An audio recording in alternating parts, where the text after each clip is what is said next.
کیا رمضان میں فالج کے دورے کے امکانات کم ہو جاتے ہیں؟ آئیے جانتے ہیں۔ رمضان میں دیگر مہینوں کے مقابلے میں فالج کے کیسز کم ہو جاتے ہیں، جس کی بنیادی وجہ اکثر لوگوں کا تمباکو نوشی سے گریز، بہتر بلڈ پریشر اور شوگر کنٹرول اور روزہ رکھنے کے نتیجے میں کولیسٹرول کا کم ہونا ہے۔ اس بات کا انکشاف آغا خان یونیورسٹی سے وابستہ معروف نیورولوجسٹ پروفیسر ڈاکٹر محمد واسع نے 8ویں بین الاقوامی ڈائبٹیز اینڈ رمضان کانفرنس 2022 کے دوسرے روز سائنٹیفک سیشن سے خطاب کرتے ہوئے کیا۔ معروف نیورولوجسٹ پروفیسر ڈاکٹر محمد واسع کا کہنا تھا کہ رمضان کے روزے رکھنے کے ذہنی اور اعصابی صحت کے لیے بے شمار فوائد ہیں، اور تحقیق سے یہ ثابت ہوا ہے کہ روزہ رکھنے سے گھبراہٹ، ڈپریشن اور دیگر نفسیاتی بیماریوں میں کمی واقع ہوتی ہے۔ ادویات کے ساتھ ساتھ روزہ رکھنے سے شیزوفرینیا کے مرض میں بھی افاقہ ہوتا ہے۔ دوسری جانب روزہ مختلف اعصابی بیماریوں بشمول پارکنس اور الزائمر کی بیماریوں سے بچاؤ میں بھی کافی حد تک معاونت فراہم کرتا ہے۔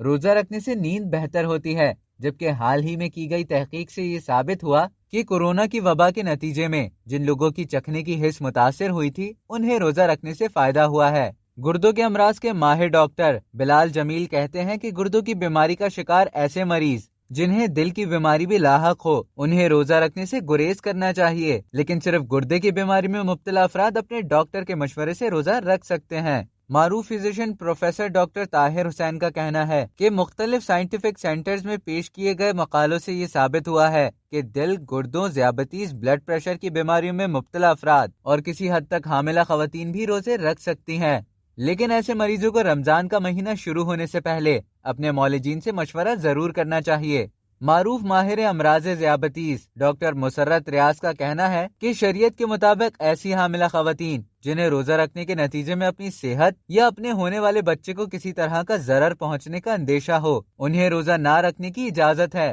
لیکن چونکہ اکثر حاملہ خواتین روزہ رکھنے پر اصرار کرتی ہیں، اس لیے انہیں اپنی گائنیکولوجسٹ اور ماہر امراض ذیابیطس سے مشورہ ضرور کرنا چاہیے۔ معروف ماہر امراض ذیابیطس پروفیسر زمان شیخ کا کہنا ہے کہ دل کی بیماریوں میں مبتلا ایسے مریض جو کہ باقاعدگی سے علاج کروا رہے ہوں اور ان کی صحت بہتر ہو، وہ روزہ رکھ سکتے ہیں، لیکن ایسے مریض جن کے معالجین یہ سمجھیں کہ ان کی صحت اس قابل نہیں ہے کہ وہ روزہ رکھ سکیں، انہیں روزہ رکھنے سے اجتناب کرنا چاہیے۔ اس کے علاوہ دارالعلوم کراچی سے وابستہ مفتی نجیب خان کا کہنا ہے کہ مختلف بیماریوں میں مبتلا افراد کو روزہ رکھنے کے حوالے سے ڈاکٹر سے مشورہ لینا چاہیے، کیونکہ علماء کرام کے مقابلے میں ڈاکٹر انہیں بہتر مشورہ دے سکتے ہیں۔ روزے کے مسائل سے متعلق مفتی صاحب کا کہنا ہے کہ انگلی میں سوئی چبو کر خون نکال کر چیک کرنے سے روزہ نہیں ٹوٹتا، اسی طریقے سے آنکھ اور کان میں دوائی کے قطرے ڈالنے اور انجیکشن لگوانے سے بھی روزہ نہیں ٹوٹتا۔ مفتی نجیب خان نے کہا کہ اگر کسی مریض کی جان پر بن آئے تو اسے روزہ توڑ دینا چاہیے، اور ایسی حالت میں صرف اسے قضا روزہ رکھنا پڑے گا۔